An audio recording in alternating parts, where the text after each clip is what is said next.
Hello friends, ഇന്നത്തെ നമ്മുടെ cinema 2017 പുറത്തിറങ്ങിയ ഫൊർഗോട്ടൺ എന്ന കിടിലൻ കൊറിയർ സസ്പെൻസ് ത്രില്ലർ മൂവിയാണ്. നമുക്കൊരു തരത്തിലും ഗസ് ചെയ്യാൻ പോലും സാധിക്കാത്ത സസ്പെൻസുകളും ട്വിസ്റ്റുകളും നിറഞ്ഞൊരു കിടിലൻ മൂവിയാണിത്. ഒരു കൊലപാതകവും അതിനുശേഷം സംഭവിക്കുന്ന സംഭവ വികാസങ്ങളുമൊക്കെയാണ് ഈ സിനിമ. പേര് പോലെ തന്നെ മറവിയുമായി ഈ പടത്തിന് ഒരു ബന്ധമുണ്ടെന്ന് മാത്രം ഒരു ക്ലൂ തരാം. അപ്പോൾ പിന്നെ സമയം കളയാതെ നമുക്ക് കഥയിലേക്ക് കടക്കാം. കഥയുടെ തുടക്കത്തിൽ ഹീറോയും ഫാമിലിയും കാറിൽ യാത്ര ചെയ്യുകയാണ്.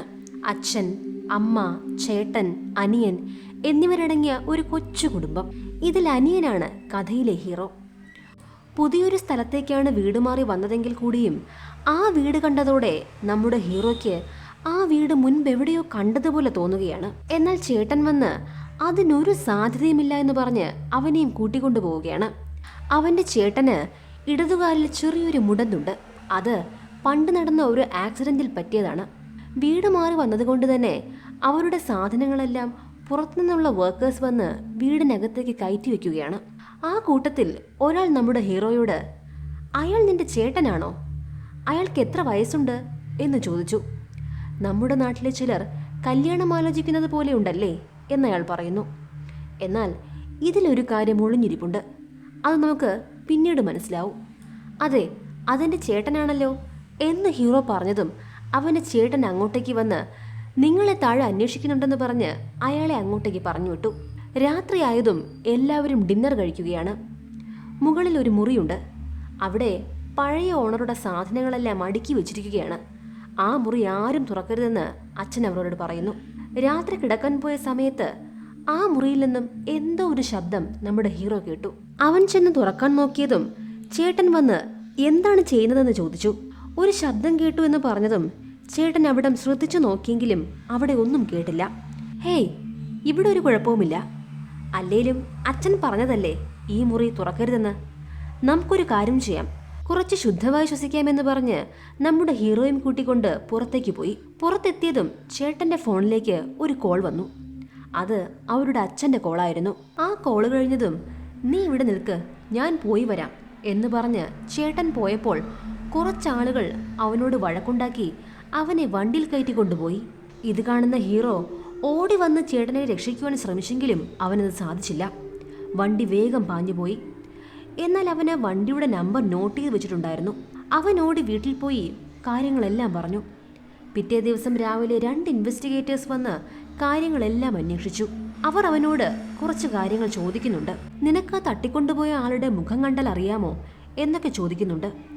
അപ്പോൾ അന്നത്തെ ദിവസം നല്ല മഴയുണ്ടായിരുന്നത് കൊണ്ടും ഇരുട്ടായിരുന്നത് കൊണ്ടും തനിക്ക് ആ കാര്യങ്ങളൊന്നും അത്ര നന്നായി മനസ്സിലായില്ലായിരുന്നു. എന്നാൽ അവന് വണ്ടി നമ്പർ കൃത്യമായി പറഞ്ഞു കൊടുത്തു. പക്ഷേ എന്നിട്ടും യാതൊരു പ്രയോജനവും ഉണ്ടായില്ല. കാരണം അതൊരു ഫേക്ക് നമ്പറായിരുന്നു. കിഡ്നാപ്പേഴ്സ് വീട്ടിലേക്ക് വിളിക്കുമ്പോൾ അവരുടെ കോൾ റെക്കോർഡ് ചെയ്യുവാനുള്ള ഒരുക്കത്തിലായിരുന്നു അവർ. ദിവസങ്ങൾ കടന്നുപോയി. ഏതാണ്ട് 2 ആഴ്ച കടന്നുപോയിട്ടും ഒരു കോൾ പോലും വന്നില്ല. എന്നാൽ കൃത്യം 19 ദിവസം കഴിഞ്ഞ് ചേട്ടൻ വീട്ടിലെത്തി. ചേട്ടനെ കണ്ടതും അവൻ ഓടിപ്പോയി കാര്യങ്ങളെല്ലാം തിരക്കിയെങ്കിലും അവനൊന്നും ഓർമ്മയില്ല. രാവിലെ ബ്രേക്ക്ഫാസ്റ്റ് കഴിച്ചുകൊണ്ടിരിക്കുമ്പോഴും അവൻ കാര്യങ്ങളെല്ലാം ചോദിച്ചു. പക്ഷേ അപ്പോഴും ചേട്ടന് ഒരു കാര്യവും ഓർമ്മയില്ലാത്തതുപോലെയാണിരുന്നത്. അങ്ങനെ വലിയ സസ്പെൻസുകളോടെ കഥ മുന്നോട്ട് പോയിക്കൊണ്ടിരിക്കുകയാണ്. അവർ അവിടെ വന്ന ദിവസം രാത്രിയിൽ അവൻ എങ്ങോട്ടോ എഴുന്നേറ്റ് പോകുന്നത് നമ്മുടെ ഹീറോ ശ്രദ്ധിച്ചിരുന്നു. നീ എങ്ങോട്ടാണ് പോയതെന്ന് ചോദിച്ചിട്ട് പോലും ഞാൻ എങ്ങോട്ടും പോയില്ലല്ലോ, അത് നിന്റെ സ്വപ്നമായിരിക്കുമെന്നാണ് ചേട്ടൻ പറഞ്ഞത്. അങ്ങനെ അവർ ബ്രേക്ക്ഫാസ്റ്റ് കഴിഞ്ഞ് അവിടെ നിന്നും എഴുന്നേറ്റ് പോയി. അടുത്ത സീനിൽ നമ്മുടെ ഹീറോ പഠിച്ചുകൊണ്ടിരിക്കുകയാണ്. അതേസമയം ചേട്ടൻ ബെഡിൽ വന്ന് കിടന്നു. നമ്മുടെ ഹീറോ പഠിക്കുന്നതിനിടയിൽ ഉറങ്ങിപ്പോയി. അപ്പോൾ ചേട്ടൻ എണീറ്റ് അവനെ വല്ലാതെ നോക്കുന്നുണ്ട്. പെൻസിലെടുത്ത് ഞെക്കി ഞെക്കി അതിൻ്റെ നിബ്ബ് കൊണ്ട് അവൻ്റെ കണ്ണിൽ കുത്തുവാൻ പോയതും അതൊടിഞ്ഞ് താഴെ വീണു. എന്നിട്ടവൻ വെളിയിലേക്ക് പോയി. ഡോറടയുന്ന സൗണ്ട് കേട്ട ഹീറോ എണീറ്റ് നോക്കിയതും ചേട്ടൻ മുടന്തൊക്കെ മാറ്റി നോർമലായി നടക്കുവാൻ തുടങ്ങിയത് കണ്ട് ഹീറോ ഒന്ന് ഞെട്ടി. ഇത് കണ്ടതും ഇത് ശരിക്കും എൻ്റെ ചേട്ടനാണോ എന്ന് സംശയിച്ച അവനെ ഫോളോ ചെയ്യുവാൻ തുടങ്ങി. കാറിൽ നിന്നിറങ്ങി ഏതോ ഊടുവഴികളിലൂടെ നടന്നു പോകുമ്പോൾ ചേട്ടൻ ഏതോ 2 പേരോട് സംസാരിക്കുന്നത് ഹീറോ കാണുന്നു. അങ്ങനെ ഫോളോ ചെയ്ത് പെട്ടെന്ന് അവൻ്റെ ചേട്ടനെ കാണാതാകുന്നു. അവിടെ നിന്നും അവൻ ഓടാൻ തുടങ്ങുമ്പോൾ കൂടെയുള്ളവർ അവനെ പിടിക്കുവാൻ പിറകെ ഓടും. ഒരു തരത്തിൽ രക്ഷപ്പെട്ട് ഒരു സ്ഥലത്ത് അവൻ ഒളിച്ചിരിക്കുമ്പോൾ പിറകിൽ നിന്നും ആരോ ഒരാൾ അവന്റെ വാ പൊത്തി. നമ്മൾ വിചാരിച്ച പോലെ അതവന്റെ ചേട്ടൻ തന്നെയായിരുന്നു. ഈ സീൻ അവിടെ വെച്ച് സ്റ്റോപ്പ് ആവുന്നു. പിന്നീട് രാവിലെ കണ്ണു തുറക്കുമ്പോൾ അവൻ റൂമിൽ തന്നെയുണ്ട്, അതേ സ്റ്റഡി ടേബിളിൽ. അവൻ ഇതൊക്കെ കണ്ടിട്ട് ഇതെല്ലാം സ്വപ്നമാണോ സത്യമാണോ എന്ന് മനസ്സിലാക്കുവാൻ പറ്റാത്ത അവസ്ഥയിലാണ് നമ്മുടെ ഹീറോ. ചേട്ടൻ എഴുന്നേറ്റ് എന്തു പറ്റിയെന്ന് ചോദിച്ചപ്പോൾ അവൻ പേടിച്ച് വിറച്ച് ഓടിപ്പോയി ടോയ്ലറ്റിൽ കയറി. ചേട്ടൻ പിന്നാലെ ചെന്ന് എന്താണ് പ്രശ്നം, കതക് തുറക്ക് എന്ന് പറയുമ്പോൾ ഇന്നലെ രാത്രി ഞാൻ നിന്നെ ഫോളോ ചെയ്തു, എല്ലാം കണ്ടുപിടിച്ചു എന്ന് ഹീറോ പറയുന്നു. നീ എന്താണ് പറയുന്നത്? അതൊക്കെ ഒരു സ്വപ്നമാണെന്നാണ് ചേട്ടൻ പറയുന്നത്. നീ എൻ്റെ ചേട്ടനല്ല എന്ന് പറഞ്ഞ് കതക് തുറക്കുവാൻ പോയതും ചേട്ടൻ അവനെ പിടിച്ച് ദേഷ്യത്തിൽ നീ മെഡിസിൻ കഴിക്ക്, അതുകൊണ്ടാണ് ഇതൊക്കെ പറ്റുന്നത്. ഇന്നലെ നീ മെഡിസിൻ കഴിച്ചില്ലല്ലോ എന്ന് ചോദിച്ചു. അവൻ എല്ലാ ദിവസവും ഒരു മരുന്ന് കഴിക്കുന്നുണ്ട്, എന്നാൽ ഇന്നലെ അവൻ മരുന്ന് കഴിച്ചിട്ടുണ്ടായിരുന്നില്ല. അത് കേട്ടതും അവനൊന്നും സ്റ്റക്കായി. എന്നാൽ അവൻ അതൊട്ട് വിശ്വസിച്ച മട്ടുമില്ല. ചേട്ടൻ തന്നെ അവന് മരുന്ന് കൊടുത്തു. എന്നാൽ അവൻ പറഞ്ഞതൊന്നും നമ്മുടെ നായകൻ വിശ്വസിച്ചിട്ടുണ്ടായിരുന്നില്ല. ജീൻ സിയോക് നേരെ അമ്മയുടെ അടുക്കൽ ചെന്ന് നടന്ന കാര്യങ്ങളൊക്കെ പറഞ്ഞു. ഇവിടെയുള്ളവൻ ചേട്ടനല്ല എന്നവൻ തറപ്പിച്ചു പറഞ്ഞു. ഇതൊക്കെ കേട്ടതും അമ്മ ശരിക്കും ഞെട്ടിപ്പോയി. നമുക്ക് ഈ കാര്യങ്ങളെല്ലാം അച്ഛനോട് പറയാമെന്നാണ് അവർ പറഞ്ഞത്. അന്ന് രാത്രി ജിൻ സിയോക് വെള്ളം കുടിക്കുവാനായി ഫ്രിഡ്ജിനടുത്തേക്ക് പോകുന്ന സമയം അവൻ്റെ അമ്മ ആരോട് ഫോണിൽ സംസാരിക്കുന്നത് അവൻ്റെ ശ്രദ്ധയിൽപ്പെട്ടു. അവൻ ആ സംസാരം ഒളിഞ്ഞു നിന്ന് കേട്ടു. നിന്നെ അവന് മനസ്സിലായി എന്നൊക്കെയാണ് അവർ ഫോണിലൂടെ സംസാരിക്കുന്നത്. അത് കേട്ട് അവൻ ഞെട്ടി. ചേട്ടനും അമ്മയും എല്ലാം ചതിയന്മാരാണ്. പെട്ടെന്ന് തന്നെ ആരോ തന്നെ നിരീക്ഷിക്കുന്നതായി ആ സ്ത്രീക്ക് തോന്നി. അവർ പെട്ടെന്ന് ഡോർ തുറന്നു നോക്കിയെങ്കിലും അവിടെ ആരെയും കണ്ടില്ല. അവർ അവിടെ എല്ലാം തിരിഞ്ഞു നോക്കി, എങ്കിലും ആരെയും കണ്ടില്ല. എന്നാൽ കതകിൻ്റെ മറവിൽ സിയോക് ഒളിഞ്ഞു നിൽക്കുന്നുണ്ടായിരുന്നു. അവനെല്ലാം കേട്ടു എന്നാണ് തോന്നുന്നത്. ഞാൻ മുകളിൽ അവൻ്റെ മുറിയിൽ പോയി നോക്കിയിട്ട് വരാമെന്നവർ ഫോണിലൂടെ പറയുകയാണ്. അത് സിയോക് കേൾക്കുകയും ചെയ്തു. എന്നാൽ അവൻ ഉടൻ തന്നെ വീടിന് പുറത്തിറങ്ങി ചുമരിലൂടെ അള്ളിപ്പിടിച്ചു കയറി അവൻ്റെ റൂമിൻ്റെ ജനാലയുടെ അടുത്തെത്തി. എന്നാൽ അവർ അവൻ്റെ മുറിയിലേക്ക് എത്തിക്കൊണ്ടിരിക്കുകയാണ്. അവന് ജനാല തുറക്കാൻ സാധിക്കുന്നില്ല. പൊടുന്നനെ അവൻ്റെ അമ്മ റൂം തുറന്ന് കട്ടിലിന് അടുത്തെത്തുന്നു. അതിലെന്നാൽ സിയോ കിടക്കുന്നുണ്ടായിരുന്നു. എങ്കിലും അവൻ്റെ മുഖവും മുടിയും നനഞ്ഞിരിക്കുന്നത് അവർ ശ്രദ്ധിച്ചു. കാരണം വീടിന് പുറത്ത് വൻ മഴയാണ് പെയ്തുകൊണ്ടിരിക്കുന്നത്. അവർ നടന്നുപോയി. റൂമിൽ നിന്നും അമ്മ പോയി എന്ന് കരുതി ചാടി എണീറ്റ സിയോ കാണുന്നത് വല്ലാത്തൊരു ഭാവത്തിൽ അവനെ നോക്കി നിൽക്കുന്ന അവൻ്റെ അമ്മയാണ്. ഉടനെ അവർ സിയോക്കിനോട് ചോദിച്ചു, സത്യത്തിൽ നീ ഇപ്പോൾ തന്നെയാണോ എഴുന്നേൽക്കുന്നത്? ഈ മഴയത്തും നീ നന്നായി വീർക്കുന്നുണ്ടല്ലോ എന്ന് പറഞ്ഞ ശേഷം ഫോണിലൂടെ ഞാനും പിടിക്കപ്പെട്ടു, എൻ്റെ മുഖംമൂടിയും അഴിഞ്ഞു വീണിരിക്കുന്നുവെന്ന് പറഞ്ഞുകൊണ്ട് അവർ മുറിയിൽ നിന്നും പോകുന്നു. സിയോക്ക് ഉടനെ തന്നെ താൻ കയറി വന്ന ജനാലയിലൂടെ പുറത്തിറങ്ങി രക്ഷപ്പെടാൻ ശ്രമിക്കുന്നു. വീടിന് വെളിയിൽ എത്തിയതും അവനെ അവൻ്റെ അച്ഛൻ കണ്ടു. നീ എങ്ങോട്ടേക്കാണ് പോകുന്നത് എന്ന് ചോദിച്ചു. ഞാനൊരു ഫ്രണ്ടിൻ്റെ അടുക്കൽ പോകുന്നു എന്നവൻ മറുപടിയും നൽകി. അവനിപ്പോൾ അവൻ്റെ അച്ഛനെയും സംശയമായിരിക്കുന്നു. പെട്ടെന്ന് തന്നെ അവൻ്റെ അമ്മയും സഹോദരനും അവിടെ എത്തുന്നു. പേടിച്ചോടി അവൻ ഒരു പോലീസ് വണ്ടിയുടെ മുൻപിലെത്തുന്നു. പോലീസ് സ്റ്റേഷനിൽ വെച്ച് അവനെല്ലാം പോലീസിനോട് തുറന്നു പറയുന്നു. സിയോക്കിൻ്റെ സോഷ്യൽ സെക്യൂരിറ്റി നമ്പർ ഉപയോഗിച്ച് പോലീസ് അവൻ്റെ ഡീറ്റെയിൽസ് എല്ലാം എടുക്കുന്നു. അവൻ്റെ പേരിൽ എന്തെങ്കിലും കേസുകളോ ചികിത്സാ റെക്കോർഡ്സുകളോ ഒന്നും തന്നെ കണ്ടെത്തുവാൻ സാധിക്കാത്ത പോലീസ് അവനോട് ചോദിച്ചു, ഇത്ര ഹെൽത്തിയായ നിങ്ങളെ അതെങ്ങനെയാണ് ഒരാൾക്ക് താങ്കളുടെ അച്ഛനും അമ്മയും ചേട്ടനുമാണ് എന്ന് പറഞ്ഞ് പറ്റിക്കുവാൻ സാധിക്കുന്നത്? പോലീസും ആശയക്കുഴപ്പത്തിലായി. നീ 1977 ജനിച്ചത്, അപ്പോൾ നിനക്ക് 41 വയസ്സല്ലേ ഉണ്ടാവുക എന്ന് ചോദിച്ചപ്പോൾ അവൻ ഞെട്ടിപ്പോയി. 41 എനിക്ക് 21 വയസ്സ് മാത്രമാണ് പ്രായം എന്ന് പറഞ്ഞതും പോലീസുകാർ ചിരിച്ചു. എങ്കിലും അവൻ്റെ മുഖം കണ്ടാലും 21 വയസ്സേ തോന്നിക്കുന്നുള്ളൂ. പോലീസും ആശയക്കുഴപ്പത്തിലായി. തുടർന്ന് പോലീസ് അവനോട് ഒരു കലണ്ടറിൽ നോക്കുവാൻ ആവശ്യപ്പെടുന്നു. അതിൽ 2017 എന്നാണ് രേഖപ്പെടുത്തിയിരിക്കുന്നത്. എന്നാൽ തൻ്റെ വീട്ടിൽ തൂക്കിയിരിക്കുന്നത് 1997 കലണ്ടറാണ്. കരുതിക്കൂട്ടി അവനെ ട്രാപ്പിലാക്കുവാൻ അവർ എന്തൊക്കെയോ ചെയ്യുന്നുണ്ട്. ഇവിടെ നിന്നുമാണ് ട്വിസ്റ്റുകൾ ആരംഭിക്കുന്നത്. അവൻ പോലീസ് സ്റ്റേഷനിലെ TV-യിൽ നോക്കുമ്പോൾ ആ വാർത്തകളിലും 2017 പ്രസിഡന്റും വാർത്തകളുമാണ് കാണുവാൻ സാധിക്കുന്നത്. അവിടെ നിന്നും അവൻ നടന്നു ചെന്ന് അവിടുത്തെ കണ്ണാടിയിൽ നോക്കുമ്പോൾ അവൻ ഞെട്ടിപ്പോകുന്നു. അവൻ ഇത്രയും നാൾ വിചാരിച്ച് നടന്നിരുന്ന ചെറുപ്പക്കാരനല്ല താനെന്നവന് അപ്പോഴാണ് മനസ്സിലാവുന്നത്. അതെ, നമ്മുടെ ഹീറോയുടെ ഇപ്പോഴത്തെ പ്രായം 41 വയസ്സാണ്. അപ്പോൾ ഇത്രനാളും വിചാരിച്ചതൊക്കെ എൻ്റെ തോന്നലുകളായിരുന്നു. അവനൊന്നും ഓർത്തെടുക്കുവാൻ സാധിക്കുന്നില്ല. ശരിക്കും സംഭവിച്ചത് എന്താണെന്ന് അറിയണമെങ്കിൽ ആ പഴയ വീട്ടിലേക്ക് തന്നെ ചെല്ലണം. അവരോട് സംസാരിച്ചാലേ തനിക്ക് എന്താണ് പറ്റിയതെന്ന് അറിയുവാൻ പറ്റൂ. ഇതാണ് ശരിക്കും സസ്പെൻസ്. അടുത്ത സീനിൽ രണ്ടും കൽപ്പിച്ച് അവൻ ആ വീട്ടിലേക്ക് ചെല്ലുന്നു. വീടിൻ്റെ വാതിൽ തുറന്നതും 1-2 ഡമ്മികൾ രക്തത്തിൽ കുളിച്ച് കിടക്കുന്നത് കാണാം. തൊട്ടടുത്തായി ഒരു കത്തിയും കിടപ്പുണ്ട്. കൂടാതെ വലിയ ഉച്ചത്തിൽ പാട്ടും വെച്ചിട്ടുണ്ട്. ഇത് കണ്ടിട്ട് അവനൊന്നും മനസ്സിലായില്ല. പെട്ടെന്ന് ആ 3 പേര് മുറിയിലേക്ക് വന്നു. എന്നിട്ട് അവൻ്റെ ചേട്ടനാണ് എന്ന് വിചാരിച്ച അവൻ ഒരു കഥ പറയുവാൻ തുടങ്ങി. 20 വർഷങ്ങൾക്ക് മുൻപ് ഒരു കൊലപാതകം നടന്നു. ഒരമ്മയും മകളുമാണ് കൊല്ലപ്പെട്ടത്. ആ കേസ് തെളിയിക്കുവാൻ വലിയൊരു അന്വേഷണം തന്നെ നടന്നു. എന്നാൽ പോലീസ് എത്ര ശ്രമിച്ചിട്ടും കൊലപാതകയെ കണ്ടെത്തുവാൻ കഴിഞ്ഞില്ല. അന്നൊക്കെ ഒരു നിയമമുണ്ടായിരുന്നു. അതായത് 15 വർഷത്തിനുള്ളിൽ ഒരു കേസ് തെളിയിക്കുവാൻ പറ്റിയില്ലെങ്കിൽ അതിനുശേഷം തെളിയിച്ചാൽ പോലും അതിനൊരു ബലമുണ്ടാവില്ല. അതുകൊണ്ട് തന്നെ 15 വർഷം ശ്രമിച്ചിട്ടും കുറ്റവാളിയെ കിട്ടാത്തതുകൊണ്ട് അവരാ കേസ് തള്ളിക്കളഞ്ഞു. എന്നാൽ ഈ അമ്മയും മകളും മരിച്ചപ്പോൾ ചെറിയ ഒരു ആൺകുട്ടിയും ആ വീട്ടിലുണ്ടായിരുന്നു. തൻ്റെ ജീവിതം നശിപ്പിച്ച ആ കൊലയാളിയെ എങ്ങനെയെങ്കിലും കണ്ടെത്തണം എന്നാണ് അവൻ്റെ ഏക ലക്ഷ്യം. അതുകൊണ്ട് തന്നെ അവൻ വളർന്നു വലുതായപ്പോൾ ഒരുപാട് കാശുണ്ടാക്കി ഒരു പ്രൈവറ്റ് ഡിറ്റക്റ്റീവിനെ അവൻ ആ കേസ് ഏൽപ്പിച്ചു. ആരായിരിക്കും ആ കൊലപാതകി എന്നല്ലേ നിങ്ങൾ ചിന്തിക്കുന്നത്? അത് മറ്റാരുമല്ല, നമ്മുടെ ഹീറോയാണ്. എന്നാൽ ഹീറോയ്ക്ക് എന്തോ ഒരു രോഗം വന്ന് മറവി രോഗം പിടിച്ചിരിക്കുകയാണ്. അതുകൊണ്ട് തന്നെ അവനൊന്നും ഓർത്തെടുക്കുവാൻ പറ്റില്ല. ഇവരൊക്കെ അതിക്രൂരമായി ഇവനെ ചോദ്യം ചെയ്യുന്നുണ്ടെങ്കിലും എനിക്കൊന്നും അറിയില്ല എന്ന് തന്നെയായിരുന്നു അവൻ പറഞ്ഞുകൊണ്ടിരുന്നത്. എന്നാൽ മുൻപ് പറഞ്ഞ ആ വീട്ടിലുണ്ടായിരുന്ന ആൺകുട്ടി അവൻ പറയുന്നത് ഇവൻ തന്നെയാണ് ആ കൊലപാതകി എന്നാണ്. കാരണം അവൻ ഹീറോയെ കൃത്യമായി കണ്ടിട്ടുണ്ട്. ഹീറോ എന്തിനാണ് അവരെ കൊന്നതെന്ന് കണ്ടെത്തണം. ആർക്കെങ്കിലും വേണ്ടി ആരെങ്കിലും പറഞ്ഞിട്ടാണോ കൊന്നതെന്നും കണ്ടുപിടിക്കണം. പക്ഷേ അതൊന്നും ഇവനെ ടോർച്ചർ ചെയ്തുകൊണ്ട് ചോദ്യം ചെയ്താൽ കിട്ടില്ല എന്നവർക്ക് മനസ്സിലായി.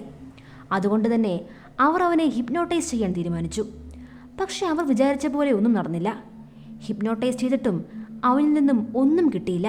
അപ്പോഴാണ് അവന് സീരിയസ് ആയ മറവി രോഗമുണ്ടെന്ന് അവർക്ക് മനസ്സിലാവുന്നത്. അതുകൊണ്ട് തന്നെ ആ പഴയ വർഷത്തിലേക്ക് അവനെ കൂട്ടിക്കൊണ്ടുപോകുവാൻ അവർ തീരുമാനിച്ചു.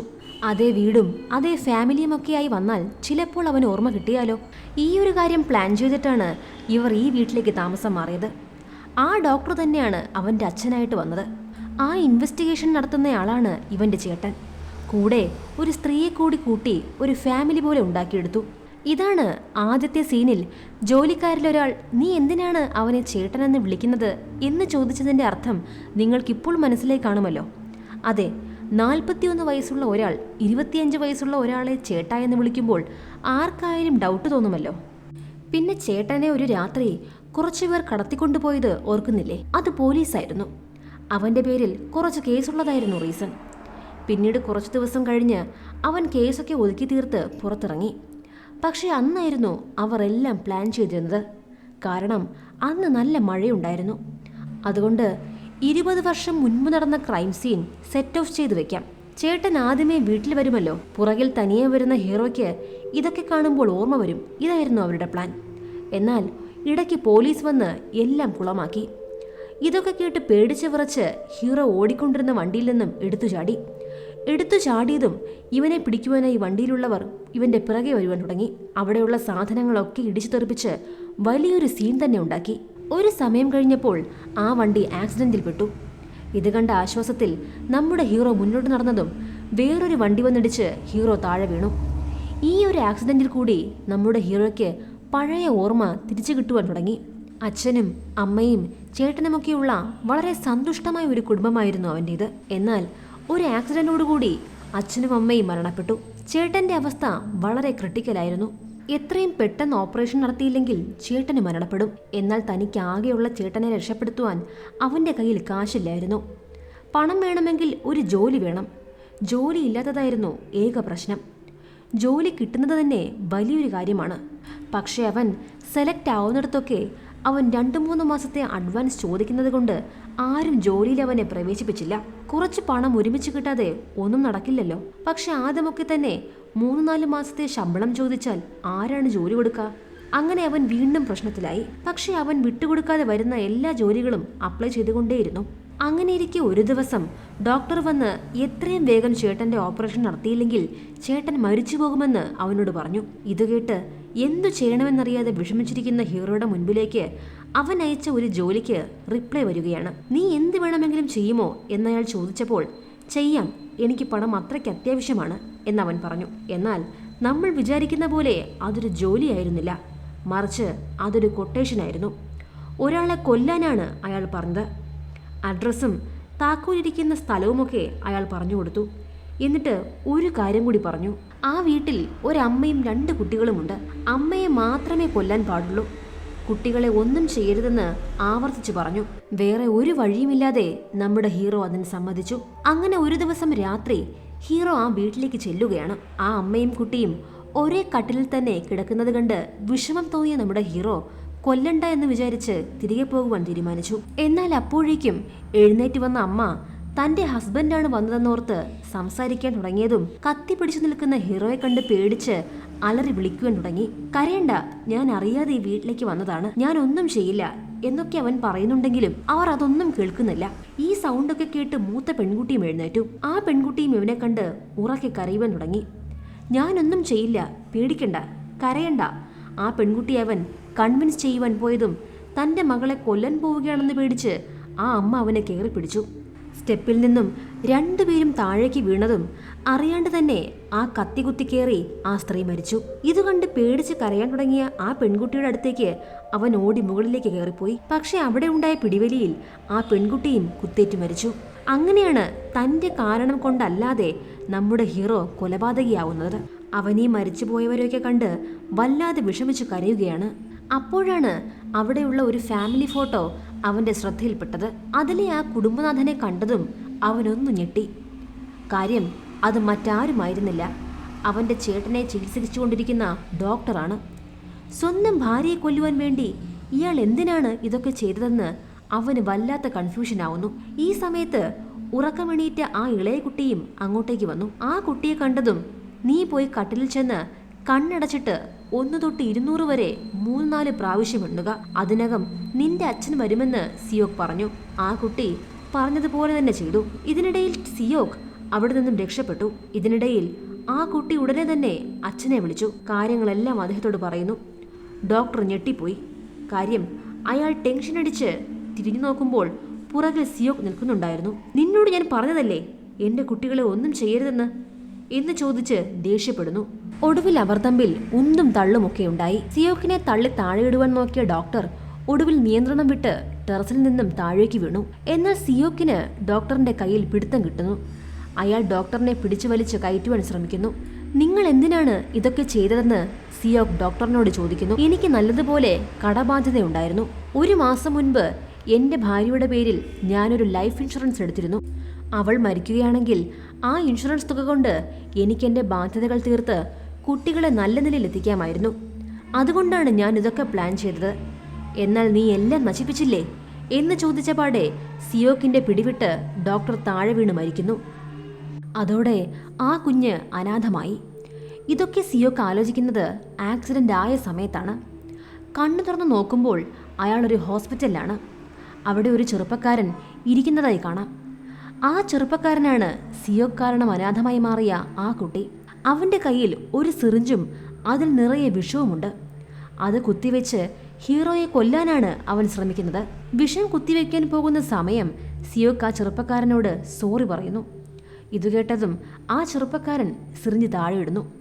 ശേഷം, ഹോ, നിനക്കപ്പോൾ ഓർമ്മയുണ്ടല്ലേ എന്ന് ചോദിക്കുന്നു. എന്നാൽ നീ പറ, നീ എന്തിനാണ് അവരെ കൊന്നത്? എന്നാൽ സിയോക്ക് ഒന്നും മിണ്ടുന്നില്ല. ഇത് കണ്ട ആ ചെറുപ്പക്കാരന് നല്ലോണം ദേഷ്യം വരുന്നു. അവൻ സിയോക്കിനോടായി ഇങ്ങനെ പറഞ്ഞു: നീ എന്നെ കൊല്ലാതെ വിട്ടു, ഇന്ന് ഞാൻ നിന്നെ കൊല്ലാൻ വന്നിരിക്കുന്നു. ഒരിക്കൽ കൂടി അവസരം തരാം. ആര് പറഞ്ഞിട്ടാണ് നീ അവരെ കൊന്നത്? എന്നാൽ അതിനും സിയോക്ക് ഒന്നും മിണ്ടുന്നില്ല. അവസാനം ആ പയ്യൻ ചോദിക്കുന്നു: എൻ്റെ അച്ഛൻ പറഞ്ഞിട്ടല്ലേ നീ അത് ചെയ്തത്? ഇത് കേട്ടതും സിയോക് നല്ലോണം ഷോക്കായി പോയി. കൃത്യം 1 മാസം മുൻപ് അച്ഛൻ അമ്മയുടെ പേരിൽ ഒരു ഇൻഷുറൻസ് എടുത്തിരുന്നു. ആ തുകയ്ക്ക് വേണ്ടിയല്ലേ അയാൾ നിന്നെ കൊണ്ട് ഈ കൃത്യം ചെയ്യിപ്പിച്ചത്? എന്നാൽ സിയോക് ചിന്തിച്ചത് ഇപ്രകാരമായിരുന്നു: ചെറുപ്പത്തിലെ ഞാൻ കാരണം ഈ കുട്ടി ഒരുപാട് വേദനകൾ അനുഭവിച്ചു. ഇനിയും ഓരോന്ന് പറഞ്ഞ് അവനെ വേദനിപ്പിക്കണ്ട. അതിനാൽ തന്നെ സിയോക് ആ കുറ്റം സ്വയം ഏറ്റെടുത്തു എന്ന് പറഞ്ഞുകൊണ്ട് ആ ചെറുപ്പക്കാരൻ സിയോക്കിനെ നോക്കി. എന്നാൽ സിയോക്കിന്റെ മുഖഭാവത്തിൽ നിന്നും അയാൾക്ക് കാര്യങ്ങൾ ബോധ്യമായി.